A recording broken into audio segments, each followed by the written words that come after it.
This is Iceland, an island nation located in the North Atlantic Ocean.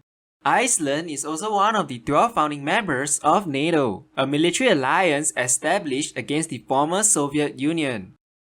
However, what is surprising is that Iceland has no military, which is probably why Iceland is also ranked the most peaceful country in the world according to the Global Peace Index.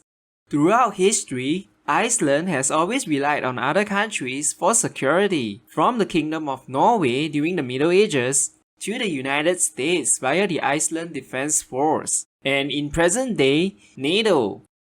Iceland's only defense force is the Icelandic Coast Guard, which operates 4 patrol vessels,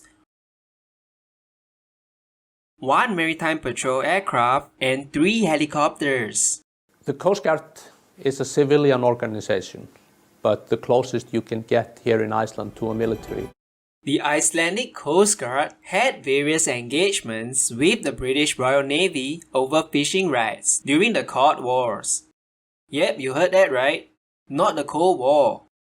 You see, fishing boats from other countries, especially the UK, were fishing too close to Icelandic waters. And this affected Iceland's economy because fisheries accounted for about 80% of Iceland's economy at that time. The Royal Navy was sent to protect the distant water fishing fleet. Breska ríkisstjórnir senda flotann á vettvang og beita sér jafn ákveðið og hart í þessum málum allt til loka. Það prinsip að ræða fyrir Breta. Og Bretar mjög prinsipfastir menn. Og Bretar sögðu Íslendingar fara ekki að lögum og þeir ógna hagsmunum sem við höfum og höfum lengi haft á úthafinu.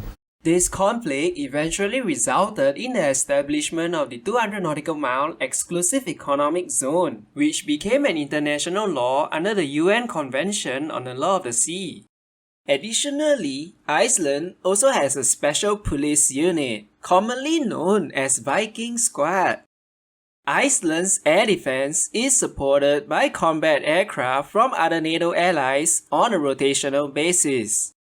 Iceland has also supported international peacekeeping operations, such as in Iraq and Afghanistan, via the deployment of the Iceland Crisis Response Unit, comprising Coast Guard and police personnel.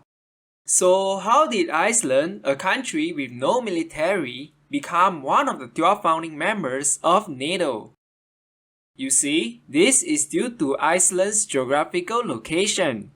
Known as the GIUK Gap, this is an important naval choke point for the United States and its European allies since the Cold War. Surveillance of the GIUK Gap is crucial for the US and NATO to detect and track Russian submarines passing through the GIUK Gap and operating in the North Atlantic Ocean, thereby playing a key role in anti-submarine warfare during wartime. The US and NATO are generally more wary of Russian submarines capable of carrying nuclear missiles. The surveillance of the GIUK Gap is also essential for safeguarding critical undersea infrastructures such as cables or pipelines.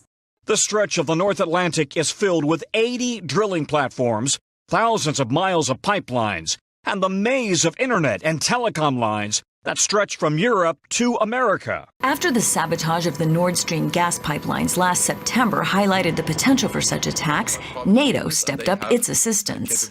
Russia is also known to operate spy ships disguised as civilian vessels in these waters. Following an investigation by journalists in Denmark, Norway, Sweden and Finland, it says Russia has a fleet of vessels disguised as fishing trawlers in the North Sea. They are allegedly carrying out underwater surveillance equipment and mapping key sites for possible sabotage. So what are your thoughts on Iceland being part of NATO thanks to its geographical location? Should Iceland invest in a military? Or should Iceland continue relying on its NATO allies for security?